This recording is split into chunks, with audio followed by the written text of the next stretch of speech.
This all-new retro pocket bike from CF Moto has a 126cc engine displacement, 4-stroke single-cylinder naka-dual overhead cam with 2 valves. It has a max power of 9.5 HP at 8,500 RPM with a total max torque of 9.2 Nm at 6,500 RPM. Sa kanya pong fuel system, ito po ay naka-electronic fuel injected na rin po. Habang kanyang cooling system, ito po ay naka-air-cooled naman. For the starting system, pinapagana lamang po ito ng electric push starter. At sa kanya namang ignition system po, naka-ordinary key lamang po tayo rito. At pagdating naman sa kanyang driving system, gumagamit po ito ng chain and sprockets. Habang sa kanyang transmission system naman po, meron po itong hanggang 6-speed na naka-full manual clutch. Sa kanya naman pong suspension, sa harapan ito po ay naka-inverted fork. Habang sa likuran naman po, ito po ay naka-centered monoshock. And when it comes to braking system nito ay parehas na pong equipped ng hydraulic disc ang preno nito harap at likuran. Na ayon po kay CF Moto ay equipped na rin daw po ng dual channel ABS at traction control system. Mga pangunahing safety braking features nga po na meron na rin dito sa retro pocket bike na ito mula kay CF Moto. At para naman po sa kanyang dimensions, meron po itong overall length na 1,750mm,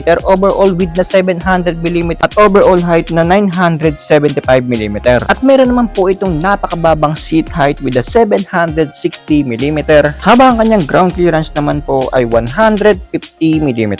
At dahil nga po sobrang liit lang ng retro pocket bike na ito mula kay CF Moto ay meron lang po itong kabuang bigat na 114kg na itinuturing isa sa mga magagaan when it comes to 125cc motorcycle. At yan nga po ang engine specs sa iba pang features itong pinakabagong CF Moto Papio X01 Racer